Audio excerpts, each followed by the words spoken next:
All right, good morning, everyone. Hello again. I am Mike McGee, and welcome to the first session of two on our final day of the EGW Utility Solutions Conference. We know how valuable everyone's time is, and we appreciate the fact that you guys have chosen to spend your time with us this morning. Thank you very much. Title of this session is Proper Techniques for Safely Squeezing Large Diameter Polyethylene. Joining us today is James Taylor with Footage Tools and Dirk Smith with Ionix. We'd really like to thank James and Dirk for taking some of their time to share their expertise with us this morning. Before I get going down the road, I just want to mention that these sessions are being recorded and that we'll be making these videos available in the next few days via our YouTube channel. As you're probably aware, we are giving away a door prize in this and each of our sessions during this conference. The door prizes have been sponsored, and we would like to thank all of our sponsors for their contributions that benefit these sessions and for their overall support of this event. We really appreciate it. This session's door prizes are being sponsored by Footage and Ionix, and we'll be giving away two prizes this morning. Each winner, so we'll have two winners, will receive a prize valued at least $100. The drawing will be held directly following the session, and you'll be contacted if your name is drawn. I don't have any of the specifics of the prizes at my fingertips this morning, but I can assure you if you win, you're going to love the prize. Here in just a minute, I will properly introduce James and Dirk, but first I wanted to remind everyone about the ground rules for the session. You can see that we're bringing this conference to you via live Microsoft Teams live events. For those of you who are familiar with Microsoft Teams and Zoom and Google Meet, you'll see some pretty similar similarities to those virtual meetings we've all kind of grown accustomed to over the last year during COVID. But you'll see some significant differences as well. First difference is you can see us, but we cannot see you. We can see names if you're logged in, but that's about it. This live events works like a virtual presentation or just a live event that you might do on YouTube or something. We can see the attendees' names. That's about it. And then difference number two, we can not hear you. So don't you have to worry about muting your mics or anything like that. There is no way for you to interrupt us. But you can interact with us. You can click on the little Q&A chat box at the top of your screen. You'll see a little chat bubble, has a question mark in the middle of it. And if you click on that, it'll open a Q&A chat box that you'll be able to submit questions through. As questions come up throughout the session, if something occurs to you that you want to know more about, we would encourage you to submit those using that function. I'll be collecting the questions as we go. And then relaying them to the panel once we transition to the Q&A portion at the end. Don't worry about any kind of interruption. While the presentation is going, there won't be an interruption as we progress through. It's totally fine. I'll handle everything, collecting and getting the questions to the panel. Okay, that's it for ground rules. At this time, I'll introduce James Taylor and Dirk Smith. We'll start off with James. James Taylor started with Footage in their repair shop and then graduated to assembling tools. In his 24 years, he has worn many hats, including general shop machine maintenance, CNC machines operator, service coordinator, and inside sales. He has been the training and technical manager for 14 years. James enjoys assisting Footage squeeze tool users with their questions for safe and correct operation while in the field. And please follow Footage Tools on Facebook and Instagram as his personal LinkedIn page, or as well as his personal LinkedIn page. Every Tuesday, James presents a Tech Tuesday, and I know for a fact those are very informative. I get those every Tuesday. And then second, we have Dirk Smith. Dirk is president of Ionix Gas Technologies. Ionix Gas Technologies specializes solely in static mitigation systems for natural gas distributors. Dirk graduated from the Wharton School of Finance and Commerce at the University of Pennsylvania and holds 3 U.S. patents on static elimination technology. He's written numerous articles about static electricity and gas pipelines, which have been published in Pipeline and Gas Journal. So now, without further ado, and we're going to basically, there'll be two parts of this presentation. We'll start off with James, and then we'll hand off to Dirk at the second half. So without further ado, I'll hand the helm to James for this first portion, and he can take it from here. James, it is all up to you. No pressure, right? Thanks, Mike. No pressure. All right, thanks for the intro. Yep, thanks for everybody coming today. Appreciate everybody's time. Like Mike said, it is valuable. A little bit about me, we just heard about that. Just a quick overview today. We're gonna talk about ASTM stuff, some safety, eliminating and minimizing static. Dirk will be bringing up that at the end, and proper squeeze and release procedures during my presentation here today. So we'll get right at it here. What is a squeeze off? It's a technique using manual or hydraulically operated tools to temporarily compress the pipe to possibly stop or control the flow of natural gas side of pipe, also known as flow control. And the key word there is possibly. Per ASTM, that's what that definition says. That when that pipe changes shape, you see those 3 pictures on the right, we start off with it round. Final bottom picture, it's flat, it's squeezed. So all those molecules inside there have to reorientate.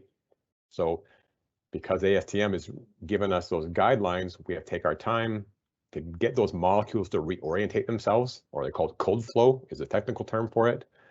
So we want to take our time, follow all the guidelines to be a safe and effective squeeze. We see in orange there, in yellow, flow control, the first sentence. Squeeze off from ASTM F1563, we can see squeeze off results in this reduction of gas flow, in some cases the complete stoppage of gas flow.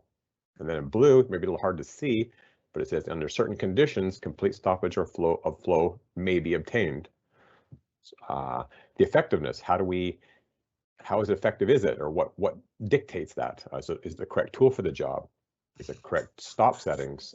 Is the tool in good working order? Is the tool centered? Is the tool 90 degrees to the pipe? Is there debris in the pipe? Ambient temperature, the amount of time taken to do the squeeze, all these things come into play when we're doing a squeeze. Sometimes those thicker wall pipes, they take some time. They might even be required to be double squeezed and vented in between the squeeze offs just to take away that extra flow. No matter the size pipe, slow and steady wins the race. And before we get too far along, what is ASTM? ASTM is the American Society for Testing Materials. They've been around since the early 1900s, and they do such things as surgical titanium implants, toy safety, welding procedures, PE pipe manufacturing, squeeze-off manufacturing, lots of things. They've been around for a while. They have over 12,000 standards worldwide.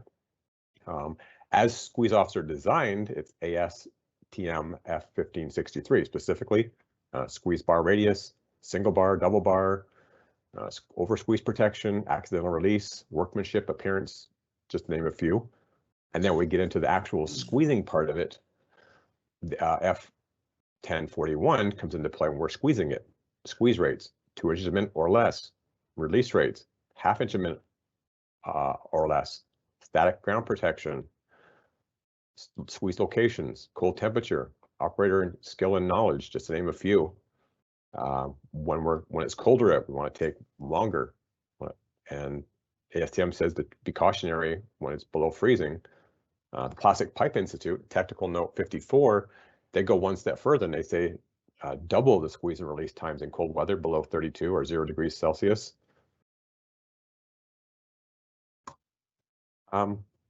Footage of manufacture addressing industry concerns with purpose-built tools. For example, our C400 is the gear-operated tool that has a 20-to-1 gear ratio to ensure a slow, controlled, and squeeze and release. All of our hydraulic pumps for the C600, C850, C1200, C1600 all have a CRV, a controlled release valve, to limit the release rate of 1/2 inch a minute. The squeeze tools for a PE pipe all ship with a static grounds kit securely affixed to the tool. So all these things, as a manufacturer, we've taken into account to make sure that the pipe is squeezed slow and released slow and is safe for static. Training and practice are key. And with that, little saying here from Benjamin Franklin: tell me and I forget, teach me and I remember, involve me and I learn. So I love getting involved, the guys and gals in the shop that are in the trenches that use these tools hands-on to ensure that they understand that we want to keep it centered, we want to keep it 90 degrees, all those little things behind the scenes. I want to encourage everybody to take part. Rainy days, training days, practice with tools, put a piece of pipe in it, squeeze it, maybe even add it to OQ training, squeeze offs. We're gonna do a little checklist as we do a squeeze. We're doing a check. We'll call this checklist, but this part A is tooling. Per ASTM, you can see on those points, ASTM dictates all of those things. That's not footage. It's not any other squeeze off manufacturer. Those come from footage from ASTM directly. Sorry. Are the operators qualified and fully understand the squeeze off tool operation and the squeeze release process? Is a squeeze tool and pump possibly in good working order, properly maintained and properly connected to the tool, to the pump? Is squeeze tool properly sized for the pipe to be squeezed? Does the squeeze tool have the correct pipe stop settings for the pipe to being squeezed? And does the squeeze tool have a static grounding system that's properly fixed the tool in good shape? And again, ASTM is very clear that these guidelines have to be met. Because why? They're tried, tested, and true. These have been tested for years and years and years with laboratories, pipe manufacturers, squeeze off manufacturers, utilities. And highlighted in red there, static control is crucial and critical in addition to the ground spike. We personally recommend Ionix static spray. I won't steal Dirk's thunder. I'll save the best for last. You'll hear more about that from later, but it's very important. It comes from ASTM that static protection is very important to us, to the worker safety. Checklist again, B, installing the tool on the pipe. All the PPE being worn. Is the pipe in good shape? Is it damaged and preclude it from being squeezed? Static ground spike in the ground before the tool touches or placed on the pipe. Dirk's going to touch on that more, but I'll just sort of give a little precursor to it. PE pipe is an insulator and static can be present anywhere. So we want to make sure we put that spike in the ground first before we put the tool on the pipe or place it near it. Ensure the tool is centered in 90 degrees. We don't want to squeeze any more pipe than we have to. If it's on an angle, we want to make sure it's centered. We don't want to have the pipe damaged as it gets pushed against one of the side shafts.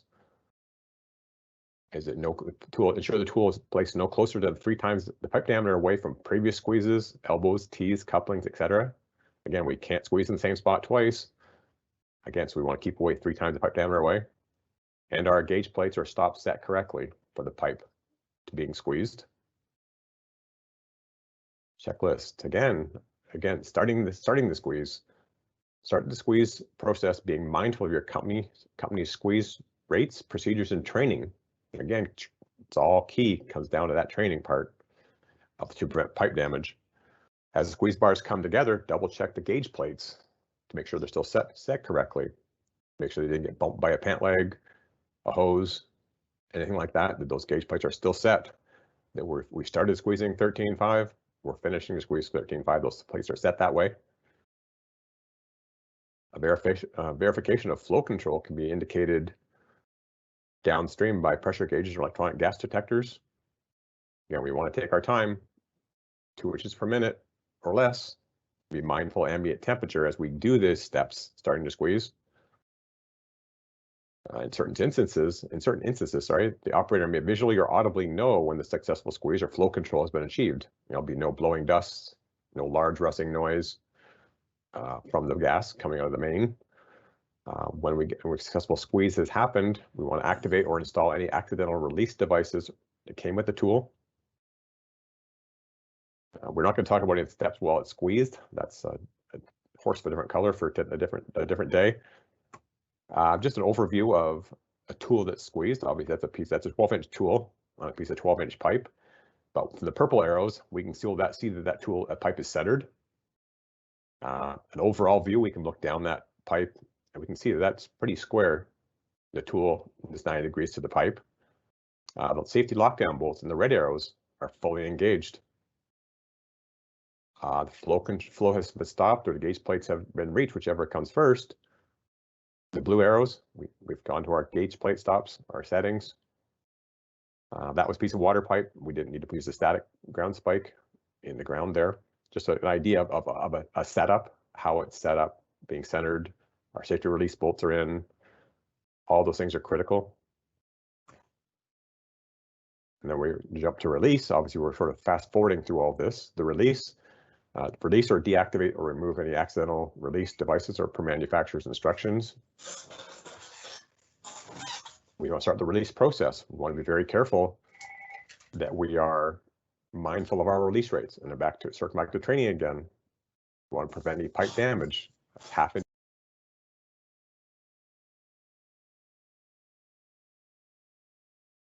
James, unmute yourself. I accidentally clicked on that mute button. My apologies. Okay, no worries. I'm back. Yeah, you're back. Okay. So yeah, I'll just sort of start at the top of this slide. I'm not sure where I got cut off. So we lost, the wheels fell off that one. The release, deactivate any release mechanisms. Start the release process, being mindful of your company's release or training procedures and your training to prevent any pipe damage. Again, very key. Circling back a little bit to the squeeze, we want 2 inches a minute or less, or 1/2 inch a minute or less on for release. So those two rates are very important.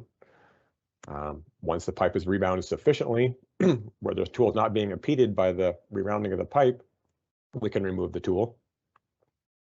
The squeezed off area should be marked, will be marked in accordance with company policy, so we know it doesn't get squeezed again when it's ever excavated again. On the start section there, where the ASTM 1041 7.5, if we've got our CRV valve, for example, on our hydraulic tools set and activated, when we flip that pump lever, that tool will automatically open at 1/2 inch a minute.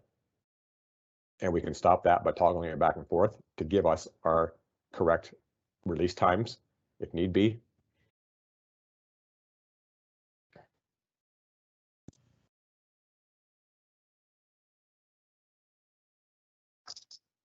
I know I talked about it quite a bit, but training and practice are key for safety and success.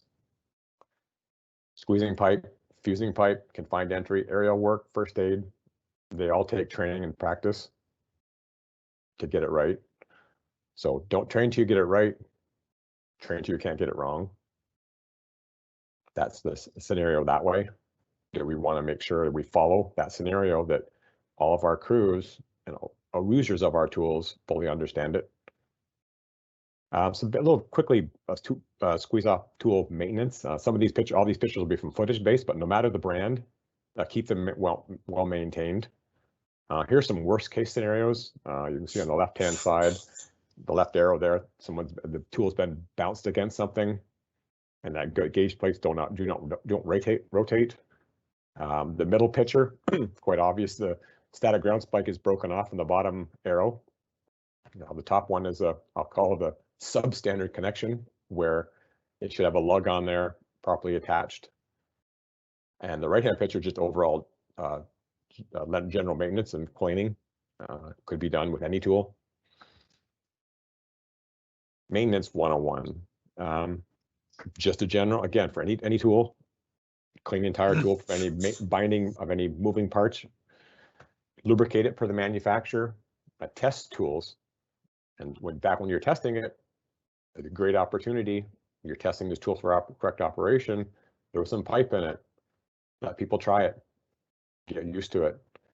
Maybe put a Smith-Blair coupling on the end of it, put some compressed air to it, simulate what could be in the ground in real life condition. Ensure your static grounding assembly is firmly attached to the tool in good shape, no damaged, no spike, no damaged cable, frayed cables, anything like that. Ensure the oil level is correct in all your pumps. Check all your gauges, hoses, and fittings. Make sure they're not damaged. If there is any damage, report or repair any damage immediately to your supervisor and remove tool from service. I wouldn't want to have any suspect tools even in the tool crib, tool available.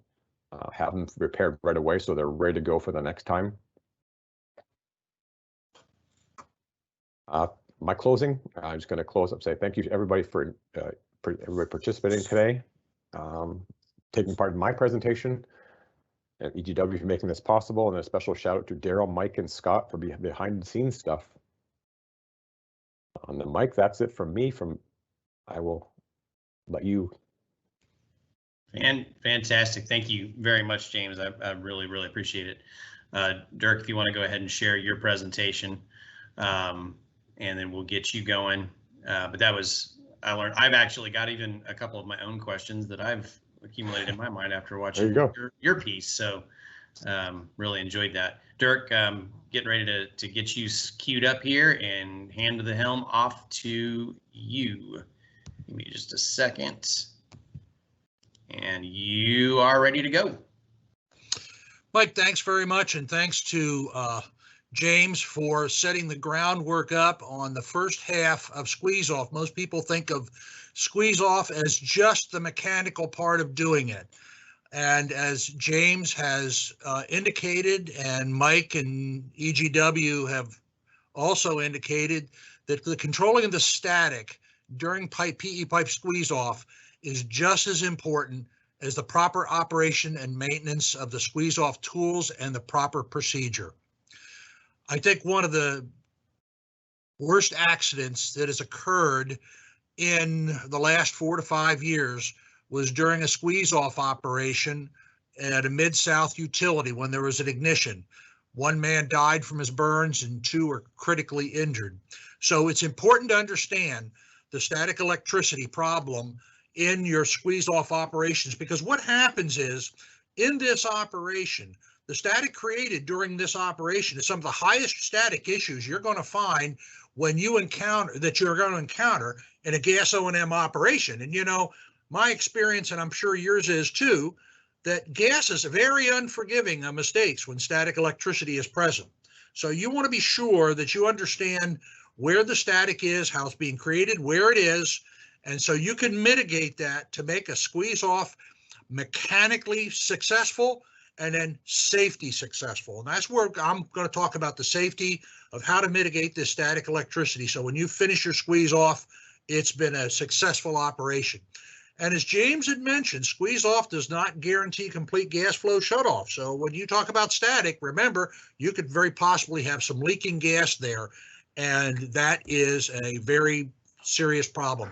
Now, in squeeze off, static causes 3 threats. It causes a threat of shock. Your workers get shocked. It causes ignitions, which is obvious. The other thing it causes, and we're going to talk about it quickly, is it causes pinholes.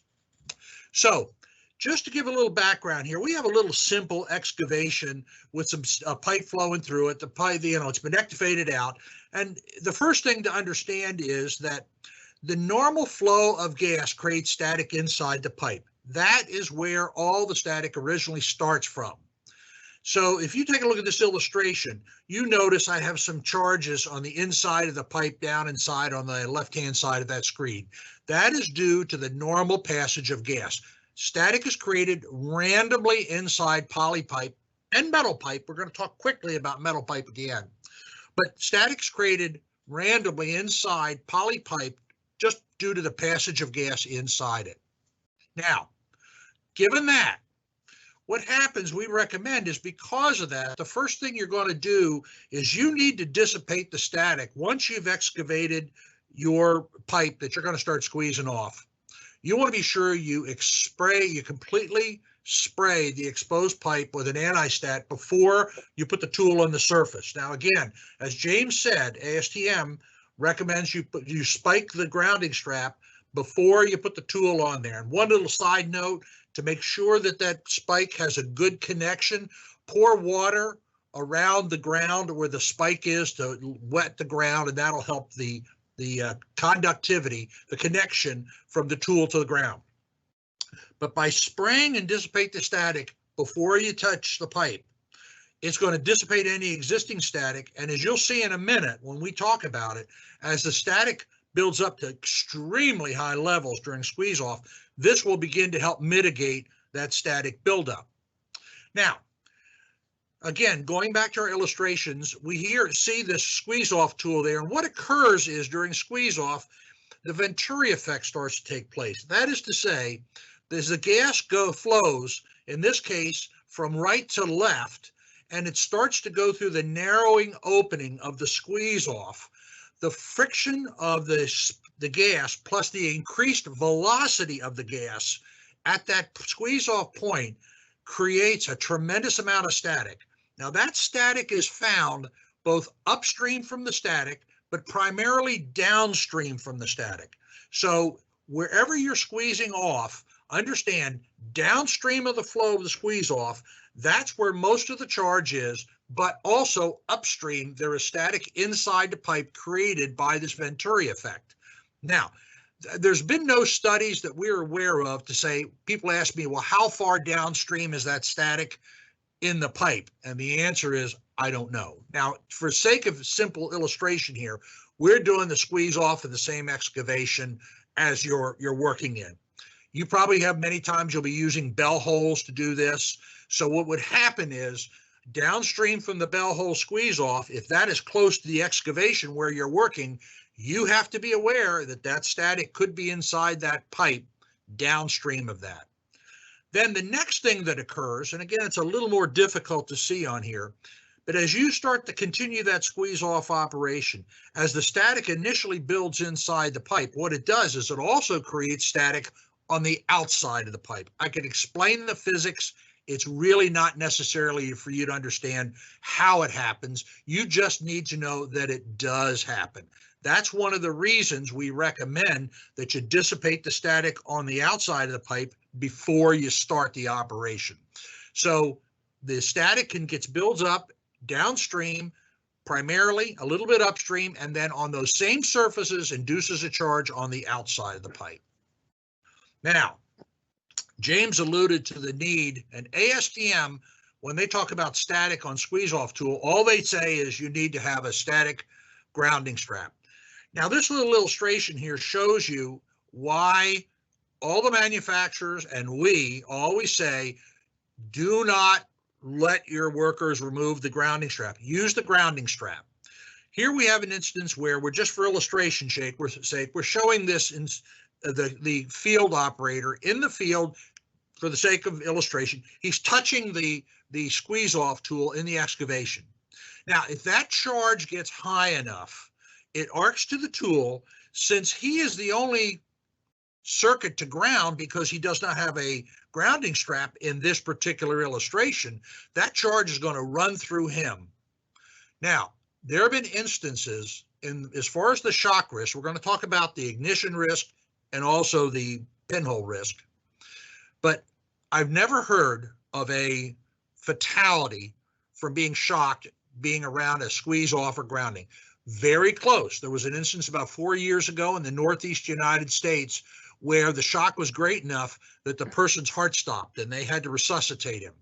And the shock, this electric current and the voltage was so high that when it went through him, not only did it stop his heart, but when it exited and it's through his shoe to ground, it burned his big toe large enough they had to amputate it.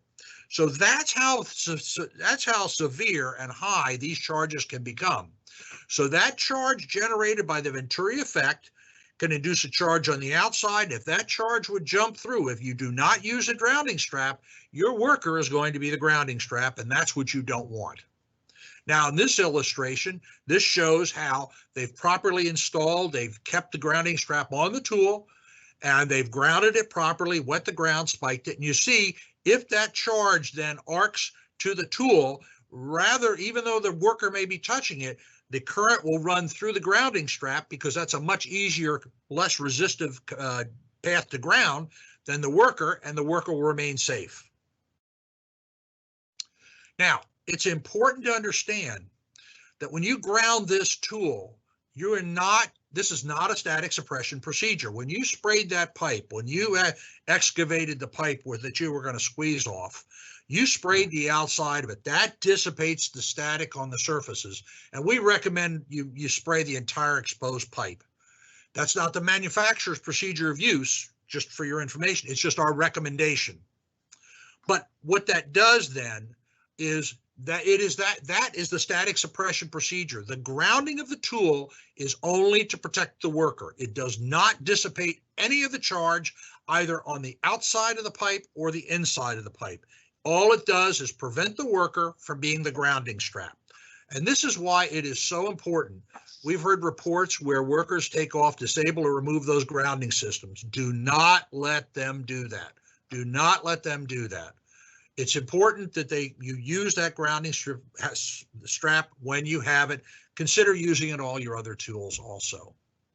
Now, we've talked about the shock wrist, but that shock, those static charges that can shock a worker, can also be the source of an ignition. And again, it was a squeeze-off operation in the Mid-South that led to a fatality and 2 critically burned guys because of improper static control during a squeeze-off operation in an O&M excavation in the street.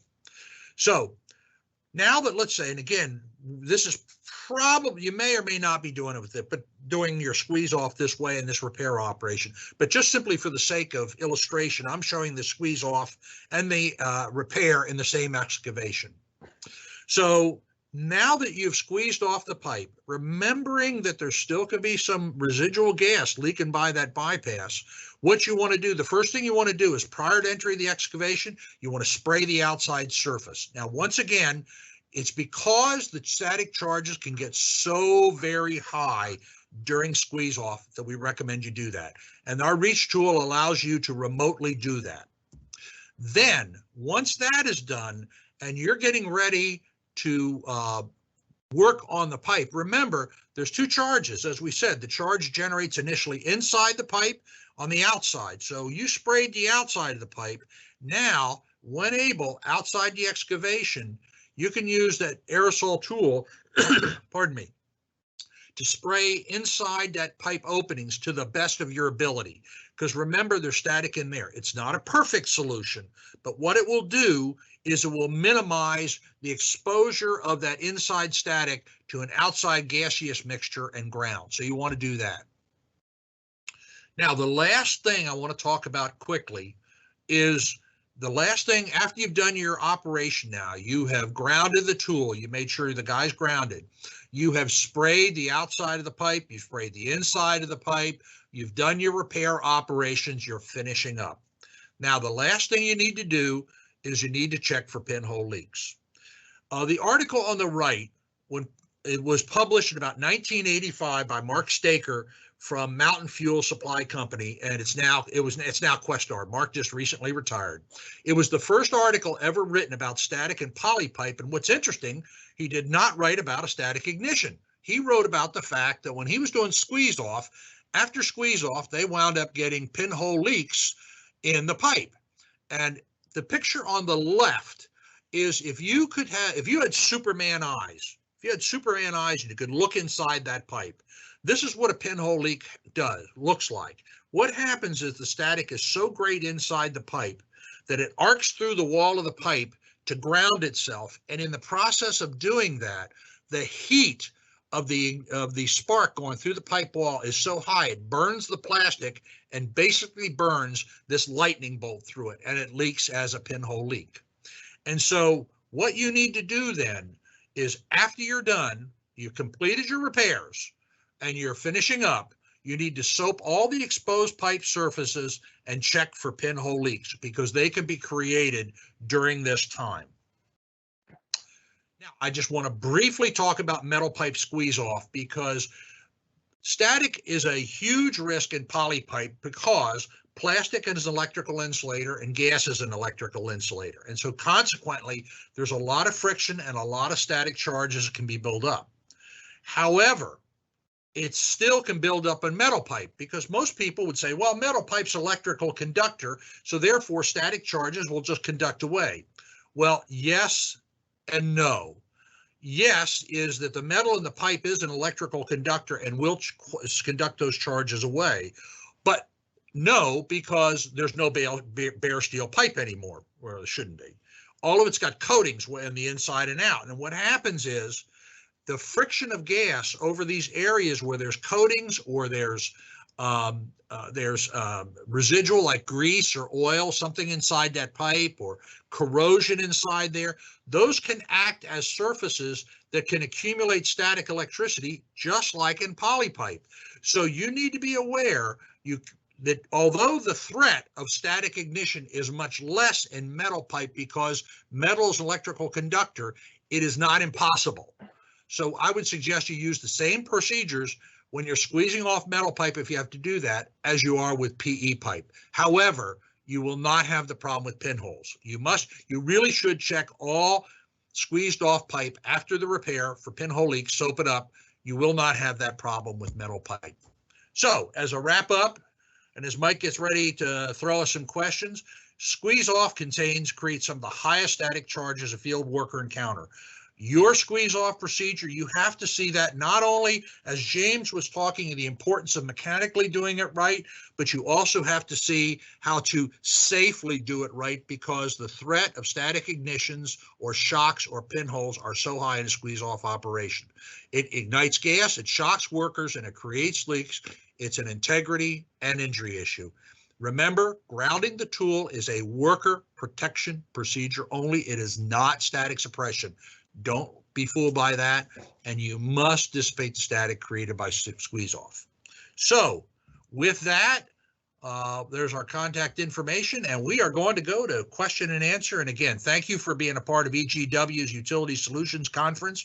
We hope this event will be a repeat, and you'll recommend it to your friends and be here next year. So Mike, to you. Dirk and James, that was fantastic. Thank you guys very much. And I've actually got several questions that I would like to pose to you. The first one is regarding rerounding tools, and I would assume that probably James would want to take this one. James, do you guys recommend rerounding tools at all? We'll put that one. I had to take the fifth on that one. We'll put that one to the utility, what they've done in their testing, their engineering staff, what they see. I know some utilities will put a clamp around it to strengthen it, to give it support. Other utilities just let it reround. There's very few that I believe in my travels, my years, that actually physically reround them. But I know there were some companies that will put a clamp around it after, but no, we don't. We just follow with ASTM. We would put that back on ASTM too, as well as a utility, to let them make their decision. With regard to that, just kind of as a follow-up, James, are there any generally accepted practices out in the field throughout the U.S. and Canada that pertain to proper practices for after you've squeezed pipe? What you should do? Like Dirk said, we want to put some sort of a leak on there, make sure there's no pinholes anywhere as well. We also want to mark that spot. That's the big thing, is marking that spot with tape, GPS location if your equipment allows that. Locate it for future mapping that's been squeezed. Locate it, a Sharpie marker with the operator's identification on there, the date when it was squeezed, that kind of thing. Mark it, maybe put some sand around it, gravel around it, some more tape, so people know when they're digging it up again that area has been exposed. Hope that answers that question. Okay, that's great. That's fantastic. I got another one. Probably this one would be for you too, James. How often do you recommend that squeeze tools be calibrated? That's the good thing about them. They don't necessarily need to be calibrated as opposed to serviced. The manual tools have a threaded power screw. They get dirt and debris on them. You saw the one picture on the left-hand side of that rust and the dent on that gauge plate. That's the kind of thing, not really calibrating them, but just make sure they're in good working order. Those gauge plates are pretty solid. They don't bend, they don't bow. They're not going to lose their tolerance. With that regard, more thing was the correct operation. Make the power screw can open and close, our gauge plates rotate, that kind of thing. Okay, fantastic. and I'm probably can pose this to both of you guys, are there different static cable size requirements based on the size of the squeeze tool being used? To my knowledge, there's no size specific. We use number 6, which is very robust and will handle quite a bit of both amperage and volts down the line. Dirk might know more than that, more information than that, but I know that we use number 6 because it's a light welding cable, not welding heavy duty stuff, but you'll be able to get that as a direct path. Maybe Dirk knows a little more about that. Dirk, do you have anything to add to that at all? As far as I understand, there are no standards for that. In looking at the cables that Footage has for grounding on their tools, they would be more than sufficient because the voltage is high. The amperage is very low. It's an instantaneous discharge. So generally, in looking at the size of the cables that are on those tools, they would be sufficient for anything you'd encounter, in my opinion. Perfect. I've got another one here that probably would be for Dirk. Can the static be measured or monitored generally? Yes, it can. There are electrostatic voltmeters. We sell them to utilities to determine the presence of static electricity in pipe. Now, the problem is you kind of need some training in using them because the static meters are like when you take a picture on your camera. When you take your camera and let's say your daughter is standing there at graduation, when you take a picture, she's in the center of that picture. And so you presume, and the camera takes the picture of her in the center, but it also picks up all the background behind that. And a static meter is the same way. If you point that to the pipe to say, how much static do I have in that pipe? It picks that up, but it also may pick up static that's behind it, that's not on the static for some other reason, or on a surface or something like that. So yes, there are tools to do that. You do need to understand how to operate them to use them safely. We always say, you always presume static is present. Always presume it's present. The meter's nice, but if the person doesn't know how to use the meter properly and he thinks there's no static and indeed there is static there, the results can be catastrophic. So we recommend you presume static's there, but meters are available if you want more. They're called electrostatic locators. Okay. Dirk, this one is also for you, I think. Assuming you've applied static spray, is it recommended to reapply that spray while you're performing the work? What we would recommend is before you begin the work on it, you spray the entire exposed pipe. And so it's present there while you're doing the squeeze off.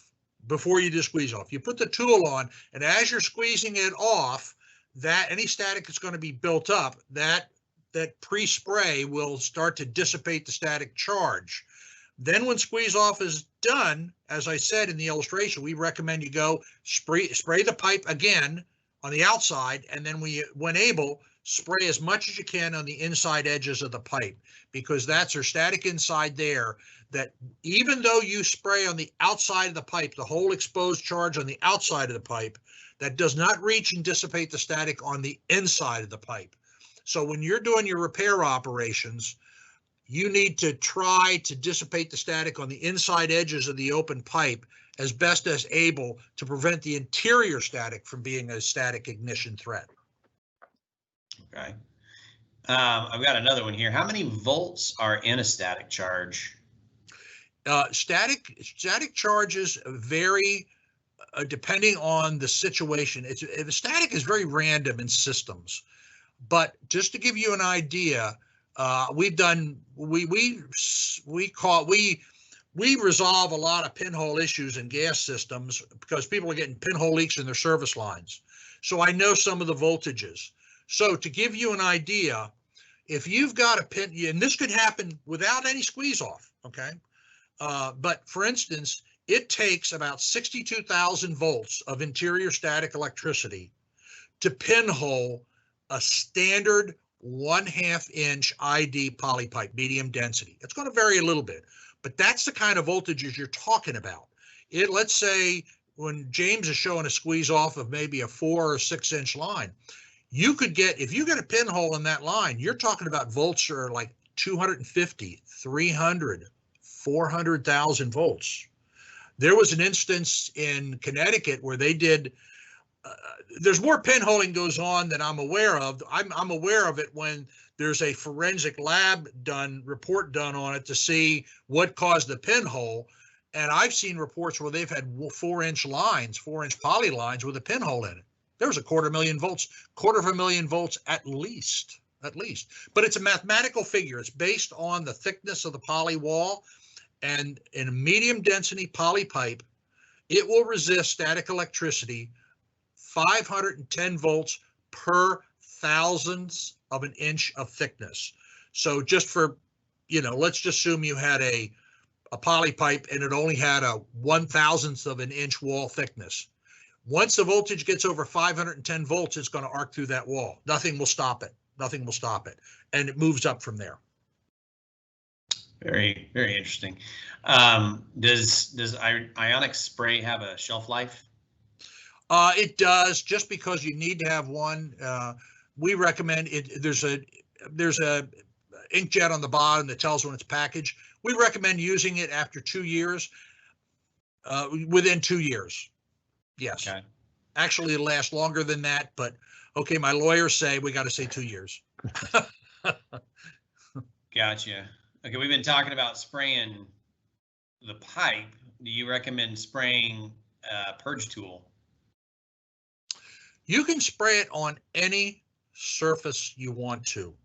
It will dissipate immediately on contact any charge on the surface that it touches. So you can do that. Again, just be sure to understand that, like James pointed out very carefully, that the grounding strap is the worker protection portion of it. The spraying is the static suppression portion of it. So whatever you want to get rid of surface on the static on, but if you put a purge tool on there and you spray it, but you don't ground the purge tool, oops. Gotcha. We talked about voltage a minute ago, and I've got a question about amperage here as well. And I just, my own personal question, I'm assuming that Ionix acts as some sort of, the word is escaping me. I'll think of it here in just a second. It's a topical anti-stat. Now, what happens when James grounds the tool? Resistance, that was the word I was looking for. What it does is it makes an electrical path. It gets rid of the charge by grounding it. Ours is a topical anti-stat. It doesn't have to be grounded, because what happens is, on a molecular basis, the electrons that have been thrown off and that are starting to accumulate, they're individual little electrons, they get bonded, chemically bonded to this molecule, and that's how we get rid of the charge. So it's 2 different ways to get rid of it, you see. So the tool you're grounding, but with us, just imagine us older guys, remember the first games that came out were Pac-Man, where you came and the Pac-Man came around and eat the little dots. That's kind of what ours does. It eats dots. It does not ground it, so you don't have to keep it wet. You don't have to ground it. It's done on a chemical molecular basis. Okay. We talked about volts. What about amperage on a static charge? The amperage is not a problem. There's not much amperage in static electricity. It's the voltage that's the problem, because what happens is, whenever you have an ignition, you have to have an ignition source. And with static electricity, there's no forensic. Once it arcs, it's done. All it needs is just a millisecond to get that first methane molecule to oxidize, and then it's a chain. Then from that point on, it just goes by itself. So the amperage is not much. It's the shock, like in the workers, it's the shock of the initial charge grounding itself that shocks their system. So you don't need a lot of amperage, but it's the voltage. It's necessary to have 3,000 volts to ignite a gaseous mixture. So if you've had an ignition and you can't find a known ignition source, you had a 3,000 volt static charge. That's what's necessary. That generates enough heat to start the methane burning. And so that just shows you that when I was talking about, like, when you have a 1/2-inch poly line and you have a hole in it, that means you had voltage of 62,000 volts, more than enough to ignite a gaseous mixture, more than enough. Wow. So there's not a lot of ampage, but you don't need ampage. It's the voltage that matters. I had a comment come through, I think, Dirk, while you were speaking, just kind of a kudos, excellent explanation of not removing the ground stake and the reason why. So, James, I think this next one would be for you. And we talked about this a little bit, but just kind of to circle back on maintenance, is there a recommended time? I know EGW has looked at doing some putting together some sort of a program to manage tooling and whatnot to help keep things like squeeze tools maintained. Do you guys have any kind of recommendations on how often they should be maintained, or is it just a visual type of a thing that you just need to do on a regular basis? What are your recommendations there? Just a regular basis. Yeah, they do wear and tear. They do used a lot. Just regular maintenance. Keep that power screw clean. If it's a manual tool, keep those gauge plates undamaged. Keep the bar surfaces where they contact the pipe, the sliding bar, bottom bar. Keep them in good surface. We don't want to have any dents and divots on the bars that could be transferred or tattooed into the pipe. So again, just basic maintenance. Pump level. Check the oil on the pump. Check for damage to the hoses and gauges. Are the fittings leaking? The big thing like that, the fittings that leak possibly, the ground spike, because they are ancillary, they do attach or are attached, they get dragged, they get something's drop on them. But yeah, we do have some companies that do every year. Do have them all pulled in, cataloged, have a report card for them. A report card like your child, if you will, sorry, because each tool is serialized, could break it all down that way. It's utility specific, but again, just for the crews to understand that you got to keep an eye on them, not just keep using them, put it back in the trucks and boxes wet and dirty and muddy, so they're ready to go next time. Hope that makes sense. Yeah, I agree with that sentiment. I mean, you can have all kinds of regulations in place, but if the crews aren't taking care of the tool, it's going to be a lot shorter time frame in between. Yeah, they don't know what to expect either. They don't know what to look for. Right. Okay, why is this one gauge plate not rotating easy? Well, I had one place where the gauge plates were rotating so hard. I'm like, why are these gauge plates rotating so hard? Come to find out, it was so I took out the gauge plates off. It was so sticky. They had used the leak detector spray, the bubble spray, soapy water.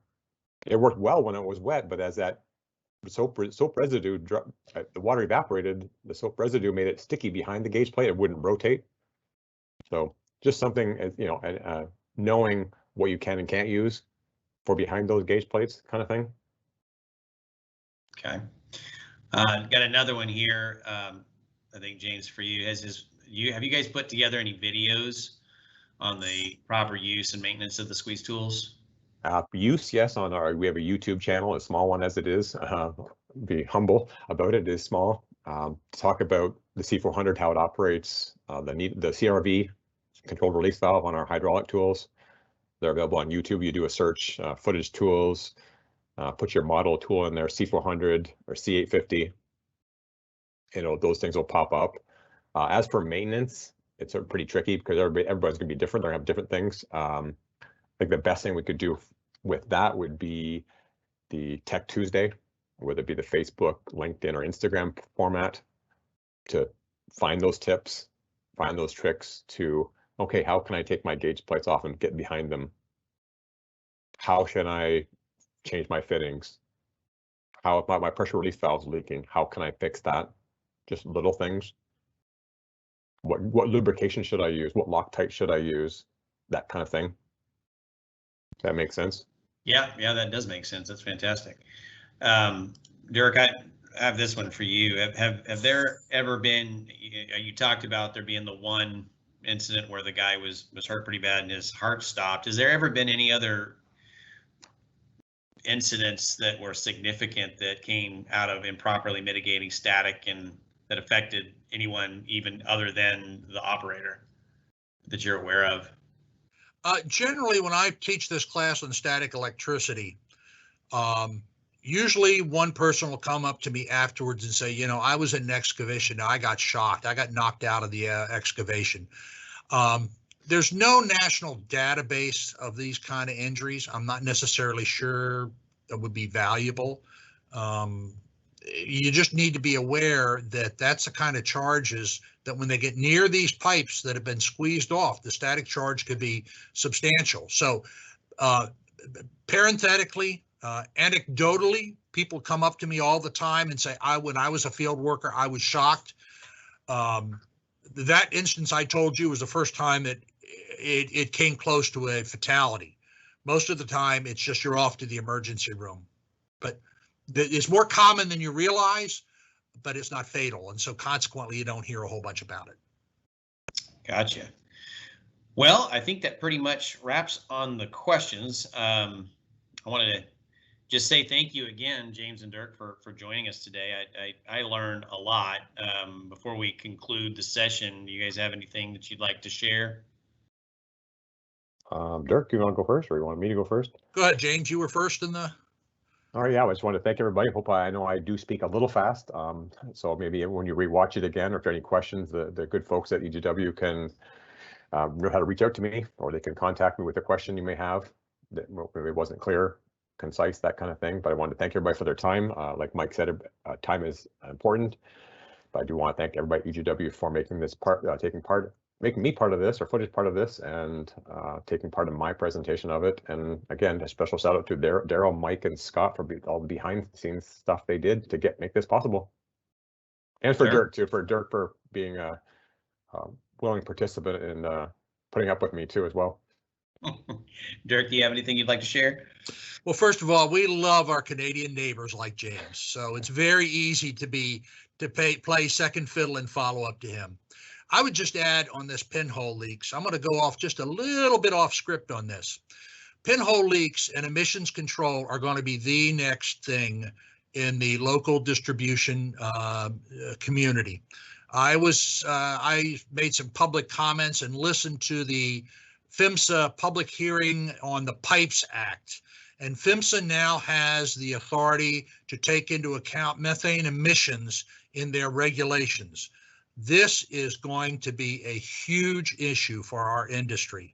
So EGW, as they're working on some capture of methane release equipment, you need to take this seriously. It is going to come a lot faster than you realize it. And so the more you start thinking about containing your methane emissions, whether it's preventing pinhole leaks with our interior static suppression, making sure you soap for leaks, that you are aware of the equipment that EGW has, because you're just not going to be able to blow off methane in the air when you have a release. They're going to stop that. It's coming quick. So just as a teaser, start watching for that. It's going to happen soon. And with that, thanks for joining the EGW Utility Solutions Conference. Man, thank you guys again. Thank you very much. I learned a ton. And I thought I knew a lot about this stuff. To everybody else, hopefully, I think we got to everybody's questions with our time. We're running kind of close, but if we missed a question for some reason, or if one occurs to you later on, we want to make sure that you get that answer that you're looking for. We've created a special email address. You see that on your screen. It's the events@egwusa.com.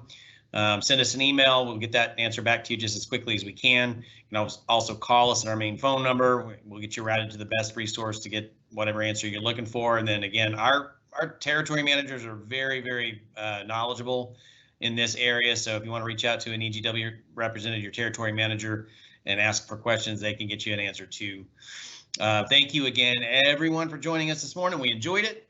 We look forward to seeing you in the next session, excuse me, which is our final session, benefits and pitfalls of virtual instructor-led training beyond COVID-19. That starts at 10:45, it's about 46 minutes from now. So we'll see everyone back here at 10:45. Don't forget to register for that session if you haven't already done so. It is going to be very informative and extremely interesting. So we'll look forward to seeing you guys. That about does it for now. We'll talk to everybody soon. Do we have a drawing? We will do that directly following this. We have to pull all the attendees off of a list, and we'll do that. And we'll let everybody know who won, and we'll make sure that you guys are aware of it too. All right, guys, thank you very much. We will see you in the next session.